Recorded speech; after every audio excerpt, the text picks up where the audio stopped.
friends, welcome to Potato Vada. இன்னைக்கு நாம அரிசி மாவும் உருளைக்கிழங்கையும் வச்சு சூப்பரான முறுமுறுப்பான வடை எப்படி பண்றதுன்னு பார்க்கலாம். உளுந்து இல்லாமலே இந்த வடை பாத்தீங்கன்னா ரொம்ப கிறிஸ்பியா சூப்பரா இருக்கும்.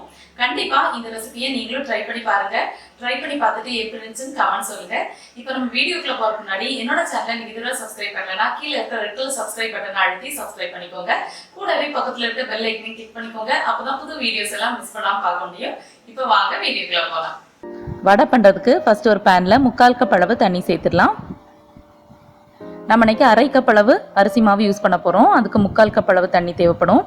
இப்போ பார்த்தீங்கன்னா தண்ணி நல்லா கொதிக்க ஆரம்பிச்சிருச்சு. இதில் 1/2 கப் அளவு இடியாப்ப மாவு சேர்த்துடலாம்.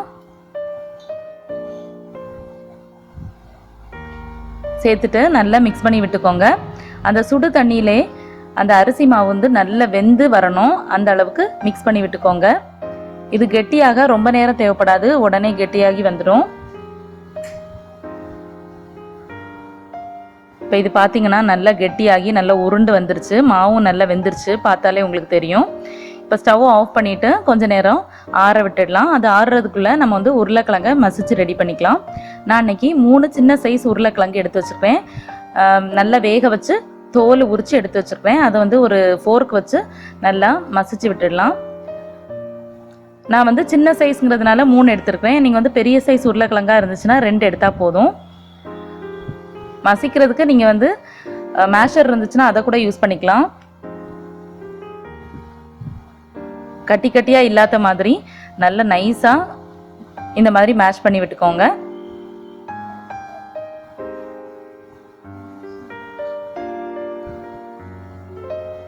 நல்லா மேஷ் பண்ணிவிட்டு இதுக்கு கூட நம்ம மிக்ஸ் பண்ணி வச்சுருந்த இடியாப்ப மாவும் சேர்த்துடலாம். அடுத்து ஒரு மீடியம் சைஸ் பெரிய வெங்காயத்தை தோல் உரிச்சிட்டு இந்த மாதிரி பொடி பொடியாக கட் பண்ணி எடுத்து வச்சுருப்பேன், அதை சேர்த்துடலாம். அடுத்து காரத்துக்கு தகுந்த அளவு மிளகாய் எடுத்துக்கலாம். நான் வந்து இன்றைக்கி ஒரு மிளகாய் தான் சேர்த்துருப்பேன். நீங்கள் வந்து உங்களுக்கு காரம் அதிகமாக வேணால் அதிகமாக சேர்த்துக்கலாம். வாசனைக்காக கொஞ்சம் கருவேப்பிலை, அதுக்கப்புறமா ஒரு சின்ன துண்டு இஞ்சியை தோல் உரிச்சிட்டு பொடி பொடியாக நறுக்கி வச்சுருப்பேன், அதையும் சேர்த்துடலாம். இதுக்கு கூடவே கொஞ்சம் உப்பு தேவையான அளவு சேர்த்துட்டு நல்லா மிக்ஸ் பண்ணி விட்டுக்கலாம். கையை வச்சு நல்லா பிசைஞ்சு மிக்ஸ் பண்ணிக்கோங்க. கொஞ்சம் ஒட்டுற மாதிரி தான் இருக்கும்.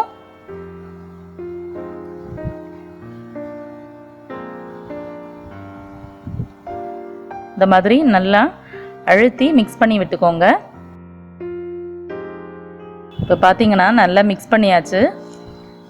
கையில் ஒட்டாமல் இருக்கிறதுக்காக கொஞ்சமாக 2 கையிலையும் எண்ணெய் அப்ளை பண்ணிவிட்டு நம்ம ரெடி பண்ணி வச்சுருந்த மாவிலேருந்து கொஞ்சம் மாவை எடுத்து கையில் இந்த மாதிரி உள்ளங்கையில் வச்சு தட்டி நடுவில் சின்ன ஓட்டை போட்டுக்கோங்க. அப்போ பார்க்குறதுக்கு வடை சூப்பராக இருக்கும்.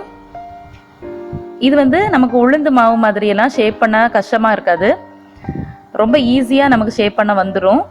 அதனால் பிகினர்ஸ் கூட இந்த வடையை சூப்பராக பண்ணிடலாம்.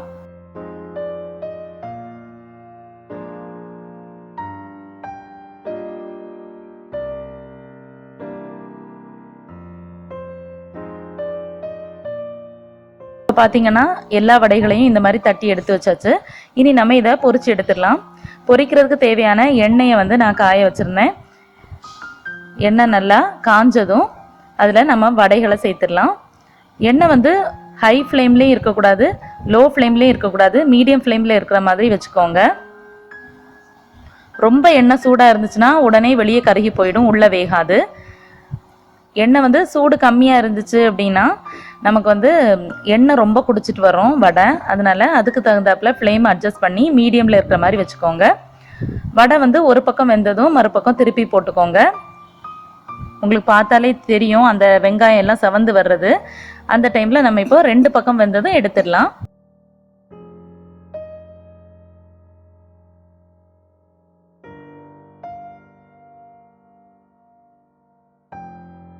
இப்போ நான் வந்து அடுத்த பேட்சும் போட்டாச்சு.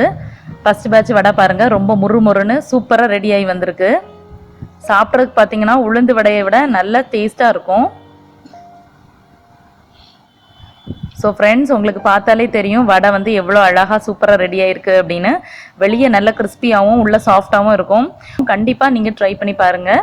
So friends, இன்னைக்கு நம்ம பார்த்த முறுமுறுப்பான வடை கண்டிப்பா உங்களுக்கு பிடிச்சிருக்கும் அப்படின்னு நம்புறேன். செஞ்சு பார்த்துட்டு எப்படி இருந்துச்சுன்னு கமெண்ட் சொல்ல மறக்காதீங்க.